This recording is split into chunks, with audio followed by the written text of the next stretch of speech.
그런 큰 주제에 남녀의 이해라는 그런 작은 주제로 하나님의 말씀을 증거하도록 하겠습니다. 여러분, 지금은 이 세상은, 우리가 사는 세상은 장기 밀매와 같은 그런 이상한 그런 범죄로 점점 타락해 가고 있습니다. 그것은 사실입니다. 세상은 더 좋은 방향으로 나아가는 것이 아니라 사실상 타락하여지고 있는 것입니다. 그런데 이 세상이 타락해가는 여러 가지 많은 징조들 가운데 가장 무서운 징조가 무엇인 줄 아십니까? 정말 이 세상이 타락했구나라고 볼 수밖에 없는 그 하나의 증거, 그 증거가 무엇이냐면은 가정이 무너지고 있다는 것입니다. 가정의 개념이 깨어지고 있다는 것입니다. 여러분, 예를 들어서 자녀에 대한 생각이 있습니다. 자녀에 대한 생각이 많이 바뀌었어요. 우리가 이런 얘기를 하지 않습니까? 자녀는 하나 정도 낳거나 아니면 안 낳아도 괜찮다. 그런 얘기를 이제는 흔히 듣습니다. 사실 이런 개념은 20년, 30년 전만 해도, 아니 불과 20년 전만 해도 그런 개념 자체가 거의 없었습니다. 누구도 결혼을 하면 자녀를 가진다고 생각을 했습니다. 오히려 너무 많이 낳는 바람에 출산 제한이라는 말이 생겼습니다. 출산 제한. 출산 제한이 뭐죠? 자녀를 좀 적게 낳자. 왜? 너무 많이 낳으니까. 그런 건 있었어도 저출산이라는 말은 없었습니다. 저출산? 여러분, 저출산이 뭐죠? 아이를 낳기 싫어하는 풍조입니다. 애 놓지 말자는 거예요. 여러분, 다행입니다. 우리 부모님 그런 생각 안 가지고 계셔가지고 순풍순풍 잘 낳아주셔가지고 우리가 지금 이 자리에 존재하는 거 아닙니까? 여러분, 우리의 인생이 결코 우연이 아닙니다. 여러분, 감사한 줄 아세요. 아무리 인생이 어려워도 태어난 것 자체가 축복입니다. 여러분, 인생이 아무리 망가져도 살아있는 것이 여러분 축복이에요. 없다고 생각해봐요. 얼마나 끔찍한 일입니까? 고생을 해도 여러분 살아있는 게 축복이라니까요. 게다가 예수 믿고 구원받고 천국이 있다는데 그것만큼 신나는 일이 어디 있겠습니까? 그런데 오늘날 여러분, 자녀에 대한 생각이 많이 바뀌었습니다. 여러분, 낙태는 어떻습니까? 낙태, 아이를 그냥 엄마 뱃속에서 태어나기 전에 아이를 지우는 겁니다. 생명을 경시하는 것입니다. 이 모든 것들은 결국은 인간의 못된 이기주의를 이용해서 가정의 개념을 붕괴시키려는 사단의 계략입니다. 여러분, 사단의 장난입니다. 어디 자녀뿐입니까? 사단은 남편과 아내에 대한 개념조차 흔들어 놓았습니다. 남편과 아내의 개념이 여러분 지금 깨어지고 있습니다. 지금 최근에 들은 소식에 의하면은 독신혼으로 사는 것이 더 좋다라는 그런 운동이 일어나고 있어요. Celebrating Singleness Movement, 이런 게 있다고요. 여러분, 들어보셨어요? 여러분, 아직 세상을 잘 모르시는군요. 세상에 지금 난립니다. Singleness, 독신으로 사는 것이 더 좋다는 운동이 일어나고 있다는 거예요. 사람들 사이에. 왜 그렇게 사냐는 거예요. 어리석게. 왜 어리석게 남자를 만나려 하는 거냐고요. 왜 어리석게 여자를 만나려고 하느냐고요. 그 질문을 던지는 거예요. 예전에는 그런 질문을 자체를 던지지 않았어요. 남자는 당연히 여자를 만나고 여자는 당연히 남자를 만나는 것이 내추럴하다고 믿었던 것이 개념이었습니다. 지금 바뀌었습니다. 여러분, 오늘날 테크놀로지가 얼마나 발전을 했냐면은 AI, Artificial Intelligence, 인공지능이 지금 개발되고 있습니다. 여러분, 예전에도 말씀드렸지만은 우리 셀폰에 있는 그 아이폰, 여러분 아이폰 왜 사는지 저 알아요. 시리하고 대화하려고 사는 거 아니에요? 저 알아요. 여러분, 친구 없어가지고 외로워가지고 시리하고 대화하려고 시리, 헤이 뭐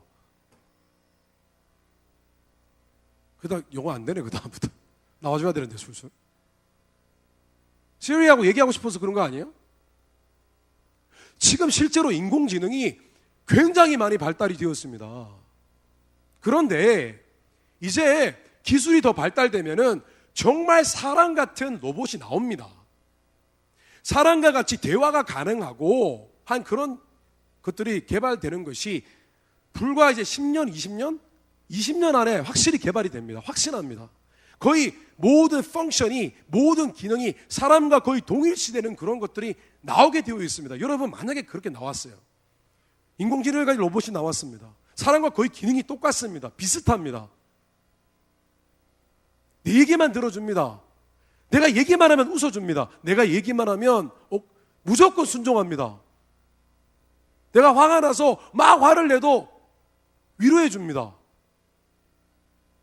어떤 여자처럼 남자처럼 대들지 않습니다.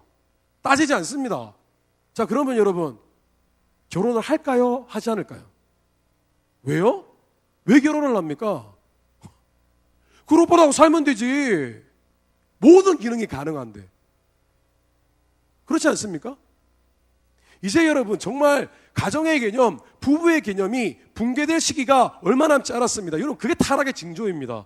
다른 게 타락의 징조가 아니에요. 사람을 죽이는 것? 그거는 수천 년 전에도 있었던 얘기예요. 사람을 죽이는 것? 연쇄살인 있었어요. 전쟁에 나가가지고 사람 밥 먹듯이 100명, 200명, 오늘 500명 죽였는데 이렇게 카운트하는 사람도 옛날에 있었어요, 여러분. 지금 연쇄살인은 아무것도 아닙니다. 인간의 역사 가운데 가장 지금 무서운 타락의 징조는 가정의 붕괴입니다. 여러분뿐만 아니라 동성결혼, 결국 이것도 가정과 부부의 개념을 무너뜨리는 시대의 현상 중에 하나입니다. 개인적인 성적 취향이 있습니다.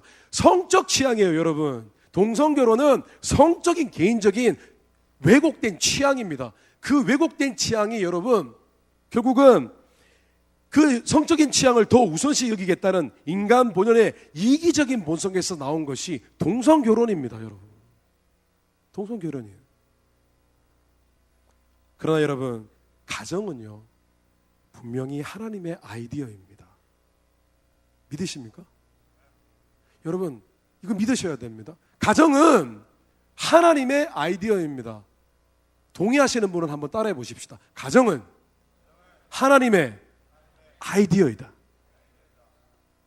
남자가 여자를 만나는 것, 여자가 남자를 만나는 것, 부부가 되는 것, 그것도 하나님의 아이디어, 하나님의 비전입니다, 여러분. 그걸 아셔야 됩니다.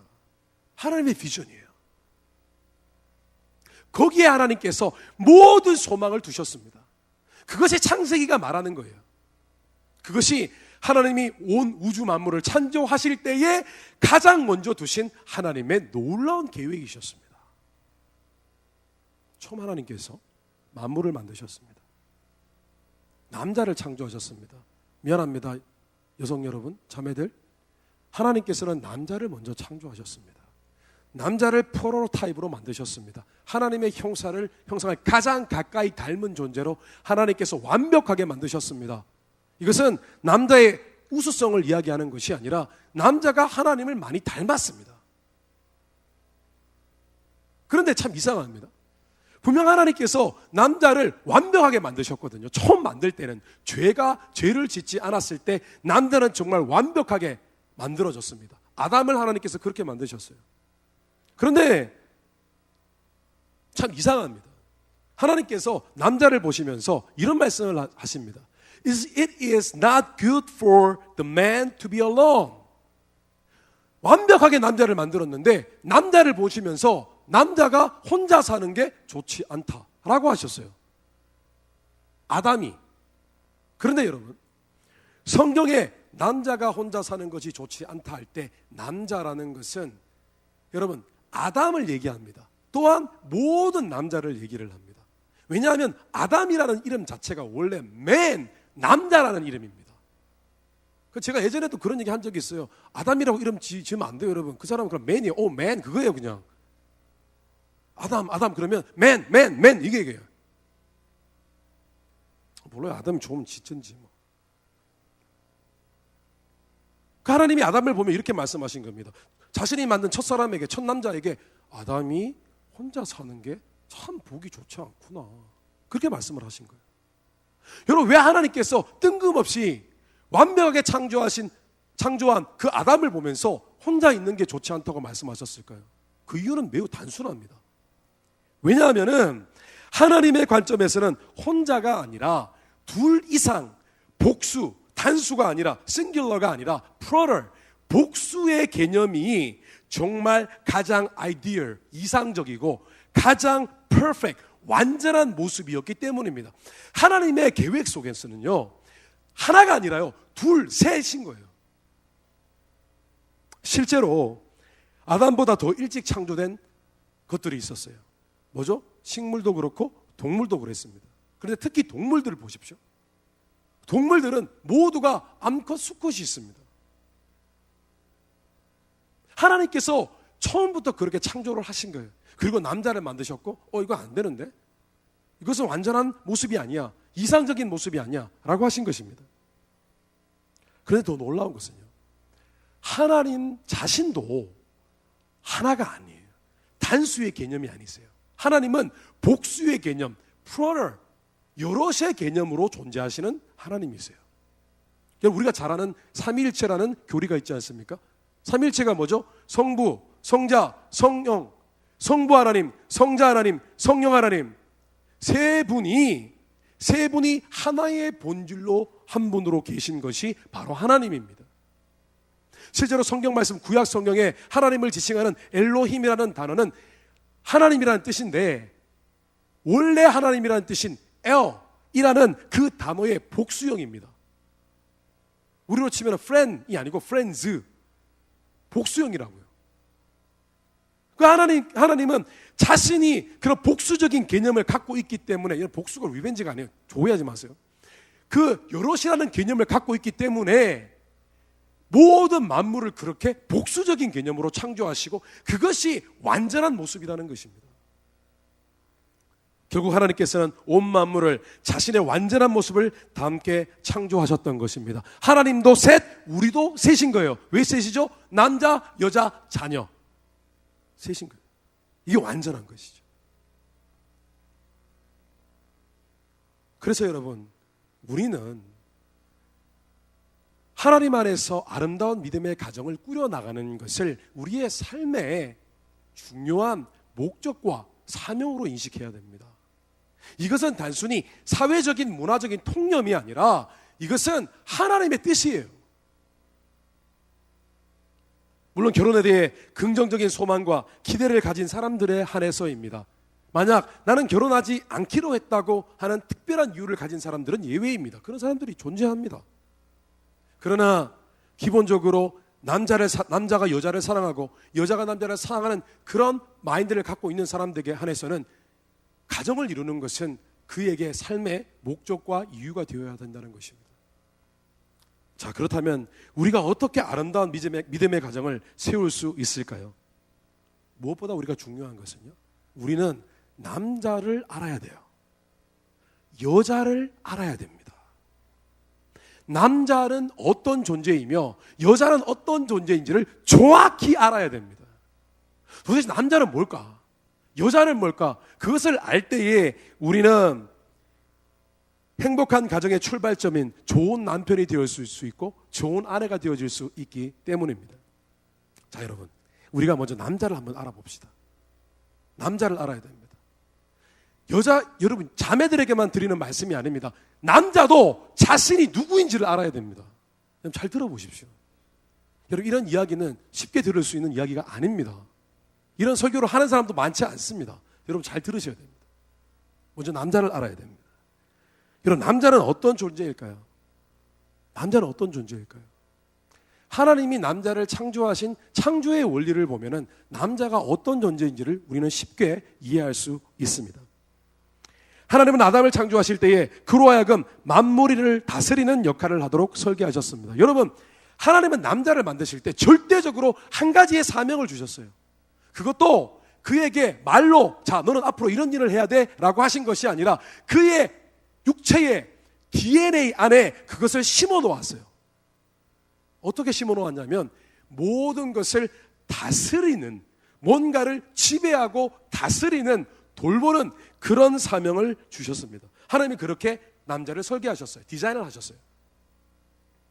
하나님이 아담을 맨 처음 창조하셨을 때 하나님은 아담에게 각종 짐승들을 한 마리씩 보내셨습니다. 그래서 아담이 도대체 짐승들을 어떻게 하나 지켜보셨습니다. 그런데 참 놀랍습니다. 하나님이 가르쳐 주지도 않았습니다. 짐승을 보냈더니 두 마리씩 이렇게 오는 거예요. 뭐 짝지어서 오는 거예요. 올 때마다 아담이 이렇게 보면서 마치 하나님, 만물을 창조하신 하나님처럼 흉내를 내는 거예요. 어떻게 흉내를 내냐 하면 이미 창조하신 짐승들을 데리고 오면 그 짐승들의 생김새와 성질을 보면서 짐승들의 이름을 짓기 시작하는 거예요. 여러분, 여러분의 이름은 누가 지어주셨습니까? 자신이 지었나요? 나는 김훈, 그런 분은 없죠. 멋있잖아요, 이름 김훈. 자신이 이름 지은 사람 있어요? 없어요. 부모님 아니면 할아버지 할머니가 지어주셨어요. 또는 철학관, 저는 철학관 아저씨. 예, 부모님이 지어주셔요. 그것은 무엇이냐면은 부모님이 여러분의 첫 번째 인생의 첫 단추를 결정지어주는 거예요. 왜냐하면 이름은 중요하거든요. 너는 이렇게 살아라 라는 의미를 부여하면서 이름을 지어주는 거예요. 우리가 갖고 있는 이름들 대부분 한문이 있어요. 한문으로 지어져요. 미국 사람들은 뭐 앨리스 뭐 하는데 뭔 얘기인지 모르겠어요. 뭐 이름의 뜻도 모르고 막 짓는데, 근데 나중에 보니까 인명사전이 있더라고요. 미국에도 어떤 이름이 그 이름에 속한 고유한 의미가 있대요. 여러분 나중에 여러분 결혼하시면 이름 지을 때 꼭 미국 이름 그 인명사전을 참조해서 이름을 지으시기 바랍니다. 팁으로 말씀드리는 거예요. 뭐 결혼 못하면 할 수 없고. 좀 의미를 부여해서 이름을 지어야죠, 아이를. 그러니까 아담이 짐승들에게 이름을 지었다는 것은 하나님 흉내를 낸 거예요. 이미 창조되었기 때문에 본인이 어떻게 할 수는 없지만 짐승들 하나하나를 내가 지금 다스리고 있는 거예요. 너는 호랑이, 너는 사자, 너는 코끼리, 너는 코뿔소 막 이렇게 치면서 너는 이런 놈 저런 놈 막 얘기하는 거예요. 짓고 내가 다스리는 거, 내가 책임지는 거, 주도하는 거, 그런 것이죠. 그래서 남자는 하나님의 원형, 프로토타입, 오리지널 타입이에요. 그 원형으로서 다스리는 역할을 하도록 창조되었습니다. 그렇기 때문에 남자가 갖고 있는 고유의 성품이 있어요. 그게 무엇이냐면 바로 주도성. 남자는 주도하기를 원해요. 두 번째, 남자는 책임성, 책임지기를 원해요. 아마 어떤 자매는 이런 반론을 제기할 것입니다. 제가 아는 남자들은 그렇게 책임성이 없던데요? 책임감이 없어요. 제가 사귀어본, 교제해본 남자친구는 그렇게 책임감이 없던데요? 아니요, 여러분. 그렇지 않습니다. 그것은 자매들이 형제를 잘 몰라서 그렇습니다.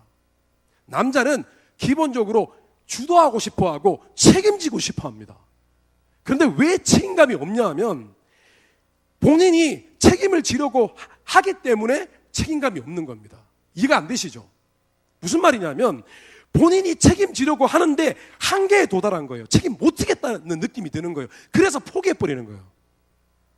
그래서 남자는 도안이면 뭡니다. 끝까지 책임지든지 때려치든지 도망갑니다. 남자는 책임질 것을 계산해보고 도저히 책임 못 질 것 같으면 도망갑니다. 남자는. 그게 남자의 구조적인 남자의 성품입니다. 이런 남자들 공감되십니까? 큰일 났네. 공감 안 되는가 봐. 우리 형제들 공감이 되십니까? 맞습니까? 제 얘기가? 맞죠? 동의도 안 하고. 그런데 성경은 그렇게 얘기하고 있습니다. 그런데 아직 책임을 잘 못 지는 사람들은요, 미성숙한 사람들입니다. 아직 남자가 덜 된 거예요. 왜냐하면 성경이 말씀하는 남성성, 진정한 남성성은요, 주도성과 책임감이에요, 여러분. 그 자매들 들으십시오. 형제들이 이렇게 볼 때 책임감이 없어요? 덜 된 친구예요. 미성숙한 사람이에요. 그래서 여러분 좀 생각해 보죠. 정말 지혜로운 자매들이라면 생각해 보셔야 됩니다. 이거 아직 준비가 안 됐구나. 성숙하지 못하구나. 그걸 직감하셔야 됩니다. 실제로 어떤 문제로 인해서 부부간에 가정을 제일 먼저 포기하는 존재가 누군 줄 아세요?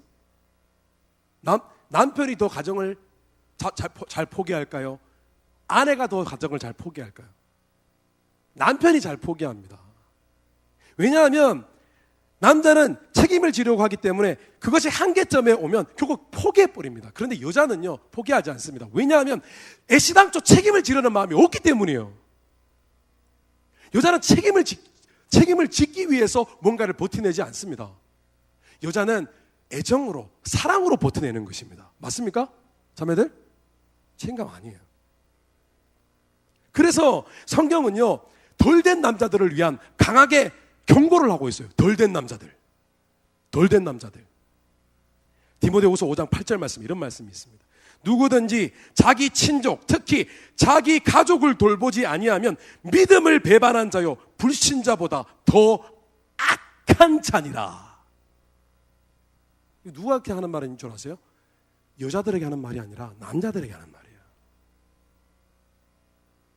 너희들 책임감이 한계에 부딪혔을 때에 도망가서 내게 주신 가정을 돌보지 않는 사람은, 혹시 그 중에 자칭 크리스천이라고 얘기하는 사람이 있다면 그 사람은 아예 하나님을 안 믿는 사람보다 더 악한 사람이라는 거예요. 경고하는 거예요. 이 덜된 남자들아. 그래서 성경은 남편의 아내에 대한 의무를 이렇게 규정짓고 있습니다. 남편들아, 아내 사랑하기를 어떻게 사랑을 해요? 사랑해 주세요. 사랑의 언어로 얘기하고 뭐 살갑게 애교 있게 얘기하고 그 얘기가 아니라, 남편들아 아내 사랑하기를 그리스도께서 교회를 사랑하시고 교회를 위하여 자신을 주심같이 사랑하라, 이렇게 되어 있어요. 사랑을 하는데 어떻게 해요? 책임지는 사랑을 하는 거예요. 희생을 하라는 거예요. 여러분, 진정한 남성성은 주도성과 책임감입니다. 그래서 자매들은 주도성과 책임감으로 무장된 남자를 만나야 돼요, 여러분. 여자는 그냥 보면은 아이고 좀 유머스럽고 그런 사람을 찾는 게 아니라 존경할 만한 구석이 있는 남자를 만나야 된다는 거예요. 존경할 만한. 뭐가 존경스럽습니까? 책임감 있는 것이죠. 주도적이고 책임감 있고 자기가 할 일을 정확하게 해내는 사람, 희생할 줄 아는 사람, 헌신할 줄 아는 사람, 그런 남자를 만나야 평안합니다, 여러분. 그리고 형제들도 그렇게 되셔야 됩니다.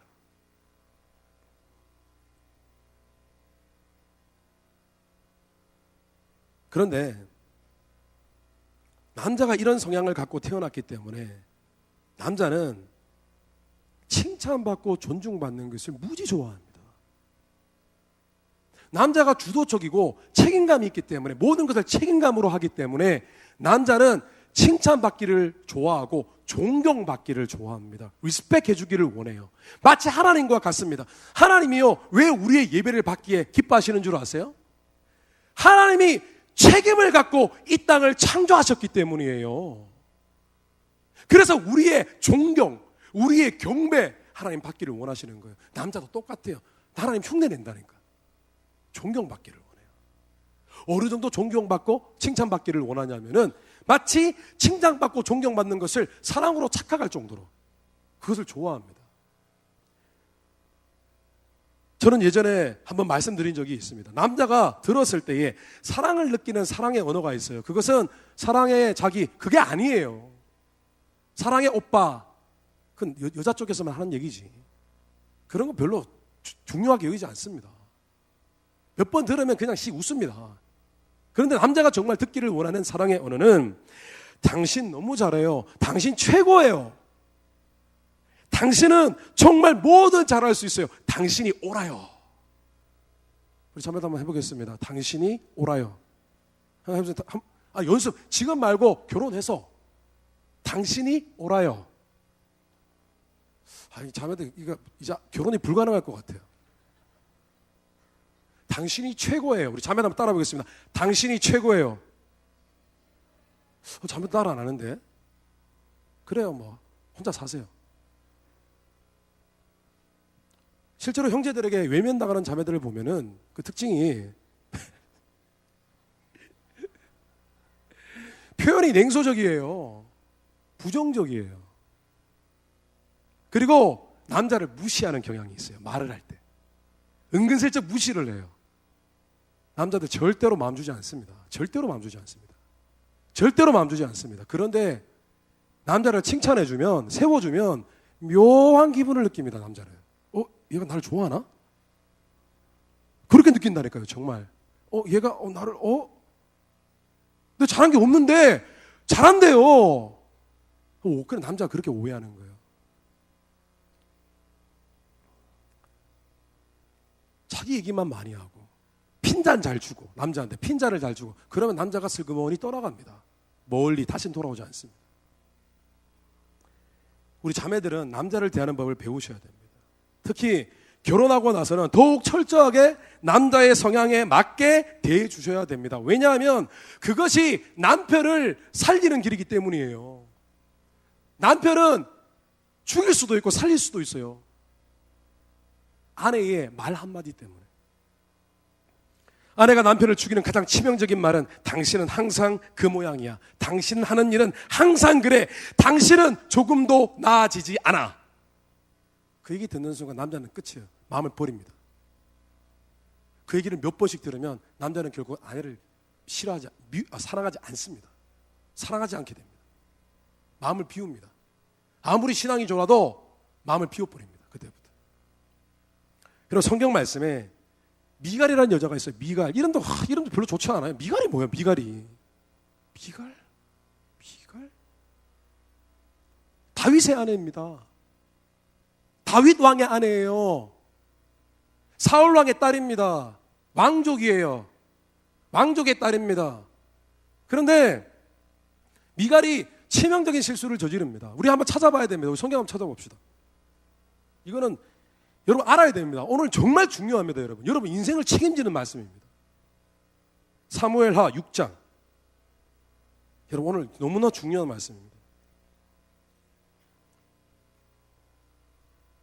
사무엘하 6장. 여러분이 이 비밀을 깨우치고 여러분 가슴에 담으면 여러분은 정말 행복한 가정을 이루게 될 것입니다. 사무엘하 6장 16절에서 23절 한번 보겠습니다.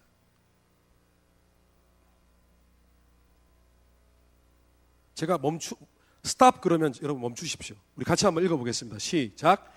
여호와의 개가 다윗성으로 들어올 때에 사울의 딸 미갈이 창으로 내다보다가 다윗 왕이 여호와 앞에서 뛰놀며 춤추는 것을 보고 심중에 그를 업신여기니라. 여호와의 궤를 메고 들어가서 다윗이 그것을 위하여 친 장막 가운데 그 준비한 자리에 그것을 두매 다윗이 번제와 화목제를 여호와 앞에 드리니라. 다윗이 번제와 화목제를 드리기를 마치고 만군의 여호와의 이름으로 백성에게 축복하고 모든 백성 곧 온 이스라엘 무리에게 남녀를 막론하고 떡 한 개와 고기 한 조각과 건포도 떡 한 덩이씩 나누어 주매 모든 백성이 각기 집으로 돌아가니라. 다윗이 자기의 가족에게 축복하러 돌아오매 사울의 딸 미갈이 나와서 다윗을 맞으며 이르되 이스라엘 왕이 오늘 어떻게 영화로우신지 방탕한 자가 염치 없이 자기의 몸을 드러내는 것처럼 오늘 그의 신복의 계집종의 눈앞에서 몸을 드러내셨도다 하니. 잠깐 스탑. 여러분, 다윗이 하나님의 임재가 있는 법궤가 들어오자 너무 마음에 기뻐서 이제 하나님을 제대로 경배할 수 있다는 생각에 기뻐서 춤을 추다가 옷이 벗어졌습니다. 윗도리가 벗어졌습니다. 그런데 모든 사람들이 다윗의 모습을 보면서 부끄러워하지 않았습니다. 왜냐? 하나님을 경배하는 그 모습이 아름다웠기 때문입니다. 그런데 사울의 딸 미갈, 나름 왕족의 딸이었던 그녀의 눈에는 비친 남편의 모습은 굉장히 하찮게 보이고 어리석게 보이고 부끄럽고 속된 말로 정말 쌍지읒 알죠? 뭐 팔리다 뭐 그런 말이 있잖아요. 그죠? 그런 말을 한 것입니다. 그런데 그냥 마음속에 간직하면 될 것을 남편에게 이런 얘기를 던져버립니다. 당신 정말 부끄러워요. 당신은 수치를 드러내었군요. 왜 그래요 당신은? 그런데 지금 다윗의 입장은 어떤 입장이냐 하면 여러분 지금 통일 왕국의 왕이 되었습니다. 왕이 된 사람이에요. 왕. 자신이 원해서 사람들을 죽이고 왕이 된 것이 아니라 하나님께서 자신이 원치도 않은 왕이 되게 만들어 주셨어요. 그리고 마침내 다윗의 손을 통하여 그 멀리 있었던 하나님의 법궤를 찾아왔단 말이에요. 얼마나 기쁜 일인지 모르고 얼마나 다윗이 멋져 보이는 날인지 몰라요. 그런데 그 승리의 날에 아내가 어리석게 남편에게 뭐라고 얘기하냐면 얼마나 부끄러운지 내가 정말 딴 사람 눈을 볼 수가 없습니다. 왕이 수치를 드러내셨군요. 이렇게 얘기를 한 것입니다. 정말 어리석은 여인입니다. 한번 다시 계속해서 읽어보겠습니다. 21절. 다윗이 미갈에게 이르되 이는 여호와 앞에서 한 것이니라. 그는 네 아버지와 그의 온 집을 버리시고 나를 택하사 나를 여호와의 백성 이스라엘의 주권자로 삼으셨으니 내가 여호와 앞에서 뛰놀리라. 여러분 다윗이요 정말 촌철살인 같은 그런 한마디를 내뱉습니다. 너희 아버지 왜 죽었는 줄 아냐? 나는 한 번도 왕이 되려고 한 적이 없어. 그러나 하나님께서 너희 아버지의 못된 모습을 보고 하나님께서 너희 아버지를 심판하시고 결국 죽이시고. 사실 다윗은 사울왕을 건드린 적이 없습니다. 전쟁하다가 그냥 죽었습니다. 하나님께서 나를 기뻐하셔서 나를 오늘 왕의 자리에 세워주셨는데 네 계집종이 어디 감히 내게 그런 얘기를 하느냐. 그리고 한번 읽어보십시오. 22절 23절 다시 읽겠습니다. 시작. 내가 이보다 더 낮아져서 스스로 천하게 보일지라도 내가 말한 바 계집종에게는 내가 높임을 받으리라 한지라. 그러므로 사울의 딸 미갈이 죽는 날까지 그에게 자식이 없느니라. 여러분, 자식이 없다는 것은 그때부터 다윗이 아내 미갈과 동침하지 않았다는 것입니다. 그녀와 인연을 끊었다는 것입니다. 왕비였지만, 그녀는 첫 번째 왕비였지만 다윗은 다시는 그와 함께 장막에 머물지 않았다는 것입니다. 이게 무서운 얘기 아닙니까? 무서운 얘기죠. 실제로 성경은 아내가 남편을 대할 때 사랑하라고 말씀하지 않습니다. 자매들 들으십시오. 남편을 보스처럼 순종하는 모습으로 대해주라고 권면합니다. 에베소서 5장 22절 23절에 아내들이여 자기 남편에게 복종하기를 주께 하듯 하라. 이는 남편이 아내의 머리됨이니 그리스도께서 교회의 머리됨과 같음이니 그가 바로 몸의 구주시니라. 여러분, 이것은 남성 우월주의 사상을 얘기하는 게 아니에요. 남자가 원래 그렇게 창조되었기 때문에 그렇게 대해줘야만 반응이 좋게 돌아온다는 얘기예요.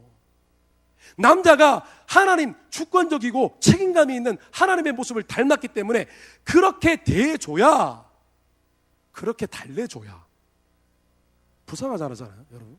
남자가 남자를 그렇게 대해줘야만 남자가 자신감을 갖고 그 안에 있던 남성성, 숨겨져 있던 남성성, 주도적인 면, 그리고 책임감을 지겠다는 그 책임을 지겠다는 책임감, 그 두 가지가 더욱더 우러러 나온다는 것입니다. 거기서 헌신이 나오고 남자의 진정한 뜻깊은 사랑이 나오게 된다는 것입니다.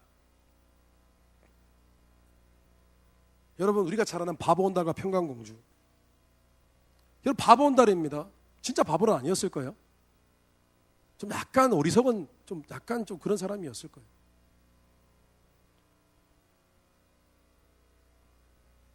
여러분, 여인이 좀 능력이 없는 사람을 만났습니다.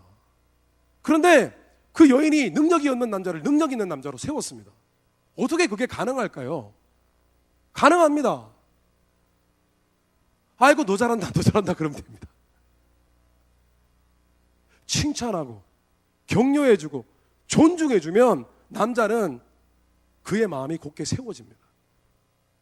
어떤 마음을 먹게 되냐면 칭찬해주고 존경해주고 격려해주면 남자는 당신을 위해 내가 죽습니다 라고 합니다. 반드시 충성을 맹세합니다. 왜냐? 그것이 남자의 진정한 남성성이기 때문입니다. 그렇게 되게 되어 있습니다. 여러분, 형제들은 자신 안에 있는 남성성을 자랑스러워하고 더 그 남성성을 성장시키십시오. 그리고 인내심을 배우십시오. 책임감 지다가 무너지지 마십시오. 인내심을 길러서 여러분의 남성성을 더 개발해야 됩니다. 더 성장시켜야 됩니다. 그것이 하나님이 원하시는 모습이라는 것입니다. 뿐만 아니라 자매들은 남성성을 올바르게 이해하고 남자를 대해 주시기를 주님의 이름으로 축원합니다. 그렇게 사십시오. 자, 이제 남자를 알았습니다. 이제 여자를 알아야 될 차례입니다. 여자는 잘 모르겠습니다.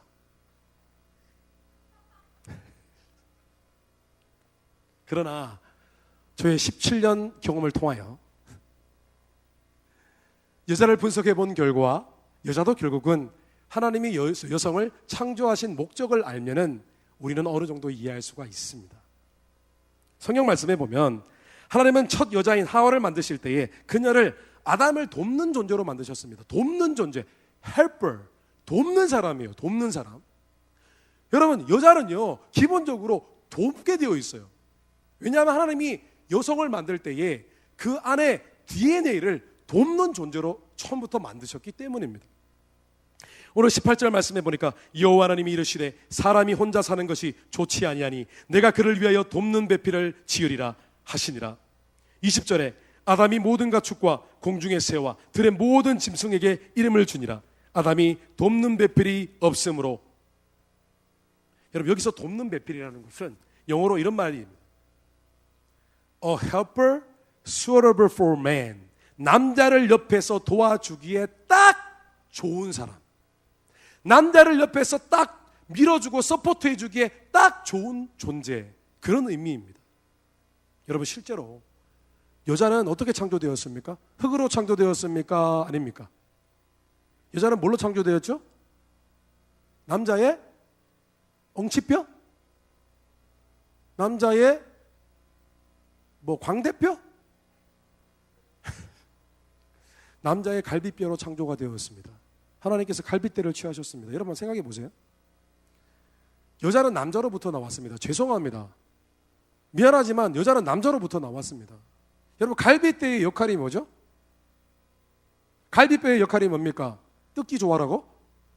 그거는 여러분 짐승이고요. 갈비뼈의 역할이 뭐죠? 장기를 보호하는 것입니다. 여러분 보호예요. 보호. 여자는 갈비뼈로 만들어졌기 때문에 여러분 지금 갈비를 좋아하면 자기를 좋아하는 거예요. 맞아요. 여자들이 갈비를 좋아하잖아요. 그렇지 않나요? 돼지갈비, 소갈비 다 좋아하지 않습니까? 여성은 본능적으로 여러분 보호하기를 원해요. 지켜주기를 원해요. 간섭하기를 원해요. 도와주기를 원해요. 그게 여성입니다. 우리 자매 여러분 맞습니까? 끝까지 대답 안 해요. 어떻게 살려는지 모르겠어요. 인생을 어떻게 결혼 생활을 지속하려는지 모르겠어요. 저는 답이 안 나와요. 여성은 그렇습니다. 그래서 여자는 사랑과 관심이 많습니다. 남자하고 비교가 되지 않습니다. 남자는 관심이 없어요. 남에게 잘 관심을 갖지 않아요. 생각이 없어요. 그냥. 근데 여자는요 관심이 많아요. 사랑이 풍부해요. 그런데 여자가 아이를 낳게 되면은 그 사랑과 관심은 더욱더 증가가 됩니다. 급속도로 증가가 됩니다. 우리는 그것을 다른 말로 뭐라고 부르죠? 모성애라고 부릅니다. 결국 사랑과 관심 이 두 가지가 바로 하나님이 여성에게 만들어 놓으신 진정한 여성성입니다. 그것이 또한 여성의 매력이기도 하고요. 그래서 남자와 달리 여자는 대부분 여성성을 충만하게 갖고 있기 때문에 사랑과 관심을 주기를 좋아합니다. 그런데 가끔씩 자매들을 보면은 사랑과 관심이 극도로 떨어지는 자매들이 있어요. 조금 이기적인 자매들이 있더라고요. 같이 이렇게 모여서 밥을 먹으면은 다른 사람들은 전부 다 막 음식을 날라주고 반찬을 날라주고 밥을 날라주기 막 바쁜데 꼭 유독 그 자매만은 혼자 예쁜 옷 입고 예쁘게 앉아서 예쁘게 먹어요. 그런데 어리석은 형제들은요 열심히 밥을 나르는 자매들의 그 귀한 사랑과 관심의 모습은 보지 않고 예쁘게 밥을 먹는 그 자매를 봐요. 눈이 잘못된 거죠. 눈을 갈아 끼워야 된다니까. 열심히 나르는 그 자매들의 그 사랑과 관심 어린 그 정성, 그걸 봐야 되는데 예쁘게 이렇게 깨작깨작 먹는, 밥도 뭐 잘 먹지도 않아요. 깨작깨작 먹는 그 자매의 모습 보면서 결국은 결혼을 해요. 그리고 난 다음에 이런 고백을 하죠. 정말 우리 아내는 아무것도 할 줄 아는 게 없다고 그렇게 얘기를 하잖아요. 땅을 치고 후회하고. 여러분, 남자는 풍부한 여성성을 가진 여자를 만나야 됩니다. 그게 여러분 행복의 출발점이에요. 그래서 자매들은 사랑과 관심으로 충만하도록 애써야 됩니다. 그 여성들이 그런 사랑과 관심을 기본적으로 갖고 있어요. 그런데 가끔씩 제가 예전에도 예화를 든 적이 있지만, 설교 때 말씀드린 적이 있지만, 자매들은 아버지를 통하여 남성상을 배웁니다. 남성의 이미지가 굳어집니다. 근데 보통 아버지에 대한 상처가 있는 분들이 꽤 많아요. 근데 그걸 치유받아야 됩니다. 하나님 안에서. 그래서 내 안에 약해진 사랑과 관심의 모습을 끄집어내고 개발해야 됩니다. 그것이 자매가 해야 될 일입니다. 왜냐하면 여성성이 풍부할수록 그가 이룰 가정이 더욱더 풍성해집니다. 아름다워집니다. 더욱더 행복한 가정을 꾸릴 수 있게 되기 때문입니다. 그런데 남자와 마찬가지로 여자는요, 자신이 사랑과 관심이 많기 때문에 자기도 똑같이 사랑과 관심을 받기를 원합니다. 그게 여자의 특징입니다. 예전에도 말씀드린 적이 있습니다. 한번 읽어드린 적도 있을 거예요. 노래 가운데 여성성에 대해서 완벽하게 말해주고 있는 그런 노래가 있습니다. 제가 가사를 한번 읽어드리겠습니다. 어떤 노래냐면 제가 저때도 읽어드렸잖아요. 그런데 오늘은 2절까지 읽어드리겠습니다. 저때 1절만 읽어드린 것 같아요. 정말 형제들이요, 꼭 들어야 됩니다. 들어보세요. 이거는 여성성을 대표하는 노래예요. 이 노래는 일반적인 가요가 아니라 정말 여성성을 대표하는 정말 어마어마한 가치가 있는 가사예요. 누가 썼는지 모르겠어요. 얘기하고 싶어요. 그 사람하고 만나서. 들어보세요. 여자는 사랑을 먹고 그댄 손이 없고 발이 없나요? 며칠 내내 전화도 없고 찾아오지도 않네요. 자꾸 노래가 나오려고 그래요. 죄송합니다. 내가 눈치 없는 여자인 건가요? 혹 새로운 사랑에 날 잊고 있나요? 날 보고 다들 야위어 간대요. 꽃도 사람 손 탈수록 더 잘 자라는 법이니까.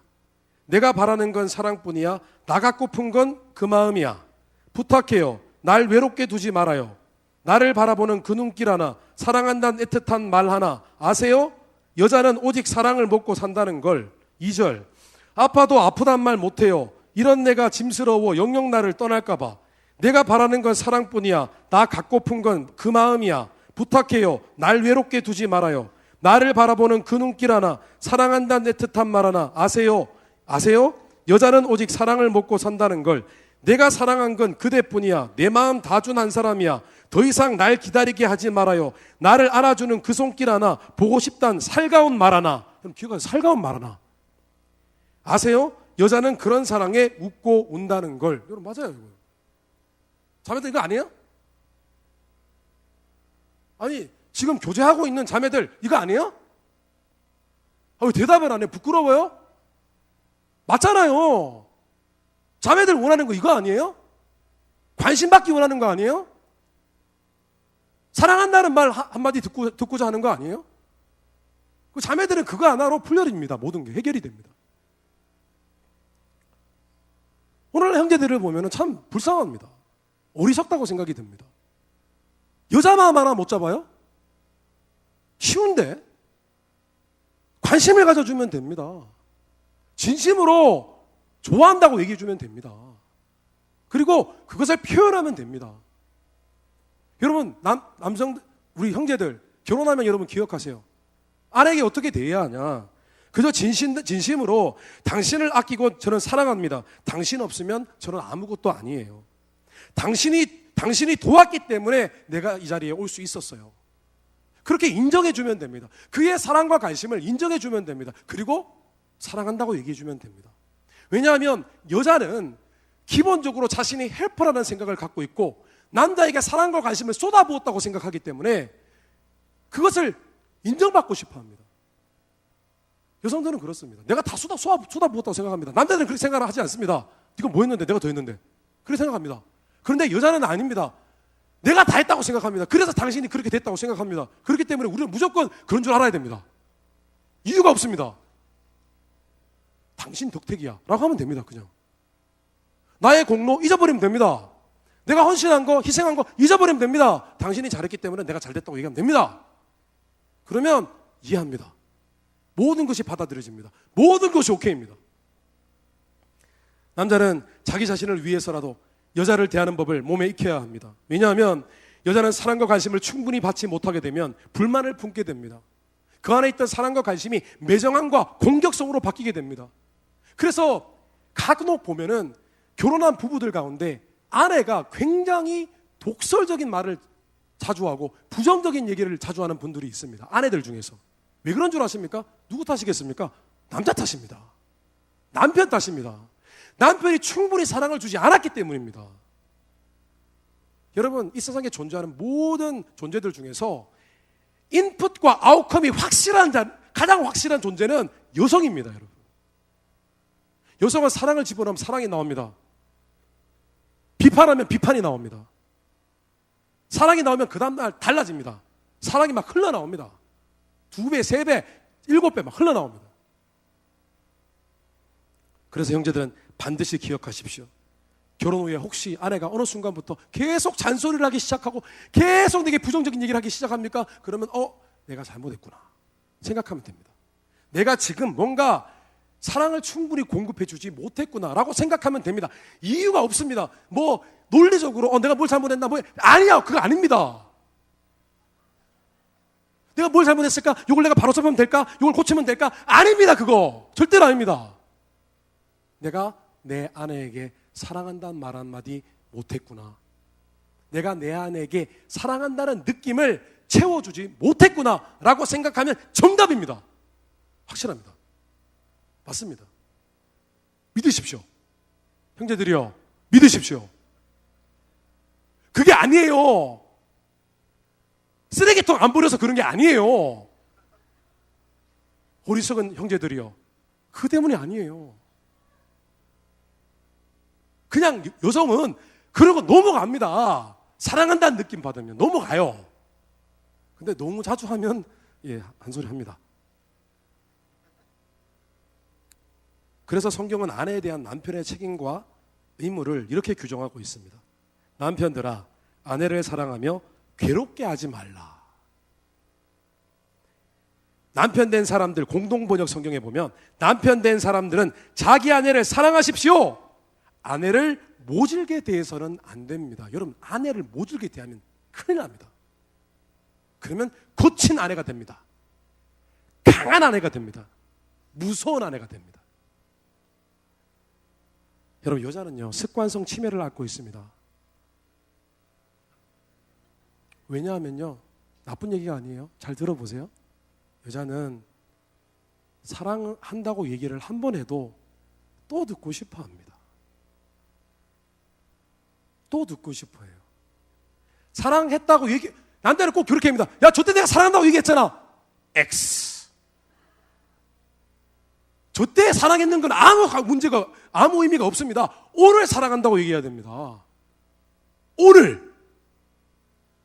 또 들어도 또 듣고 싶어 합니다. 또 인정받고 싶어 합니다. 잊어버리고 또 오늘 아침에 듣고 싶어 하고 또 저녁에 듣고 싶어 합니다. 그게 여성입니다. 그래서 남자들은 아내를 정말 사랑해야 됩니다. 모질게 대해서는 안 됩니다. 참아야 됩니다.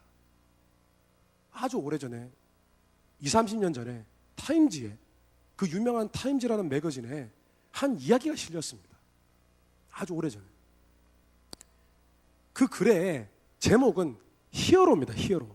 영웅입니다. 영웅. 근데 그 글의 내용이 뭐냐 하면은 우리가 잘 아는 유명한 링컨 대통령 그런 얘기가 아니라 한 남자의 이야기입니다. 어떤 일이 있었냐면 한 남자가 있는데 비즈니스를 하는 그런 비즈니스맨이었습니다. 자신이 살고 있는 지역에서 굉장히 영향력을 끼치고 점점 포텐셜이 넘쳐나는 그런 남자였습니다. 근데 결혼을 했는데 아내가 결혼하고 나서 잘 이제 모든 면에 있어서 승승장구하고 있는데 어느 날 아내가 아프기 시작했습니다. 아팠어요. 그런데 병명을 들어보니 아내가 이 상태로 그냥 정상적인 생활을 할 수가 없다는 거예요. 아내는 요양원에 가서 충분한 휴식을 취하고 계속 병 관리를 하지 않으면 아내는 더 나빠질 수밖에 없다는 그런 의사의 진단을 들었습니다. 남편이 고민을 했습니다. 자신이 지금 앞으로 나아갈 길이 지금 탄탄대로인데 조금만 더 열심히 하면 사장도 될 수 있고 정말 그런 상황이었습니다. 그런데 남편이요, 요양원이 있는 곳으로 이주를 합니다. 자신이 갖고 있던 직장을 내려놓습니다. 자신이 갖고 있던 재산을 다 팔아가지고 요양원 바로 옆에 작은 가게를 삽니다. 그리고 그 가게에서 일을 합니다.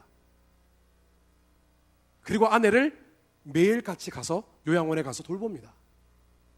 그 세월이 6년, 7년, 8년이 지났습니다. 마침내 아내가 다 나았습니다. 근데 그 내용이 그 타임지 기사에 히어로라는 제목으로 떴어요. 여러분, 그 당시에는 타임지가 쓰여질 그 당시에는 가정이라는 개념이 정말 중요한 개념으로 자리 잡아 있을 때였습니다, 여러분. 그래서 그 한 남자의 헌신적인 사랑, 아내에게 사랑을 부어주는 그 남자의 모습을 타임지는 어떻게 소개했냐 하면 히어로, 영웅이라고 한 것입니다, 여러분. 남자들이요, 영웅이 되시기를 주님 이름으로 축원합니다. 그런 남자가 되시기를 주님 이름으로 축원합니다. 말씀을 정리하겠습니다. 형제 여러분, 진정한 남성성을 회복하십시오. 자매 여러분, 진정한 여성성을 회복하십시오. 형제들이여, 자매들이여, 서로의 남성성, 여성성을 이해하십시오. 그 남성성, 여성성을 이해하고 그를 대하십시오. 그래서 여러분의 지금의 교제하는 삶도 행복해지시고, 여러분이 앞으로 결혼해서 가정을 꾸릴 때에도 여러분 정말 아름다운 믿음의 가정을 만들게 되시기를 주님 이름으로 축원합니다. 사랑하는, 사랑이 넘치는 행복한 부부 생활을 하게 되시기를 주님의 이름으로 축원합니다. 다시 기도하겠습니다.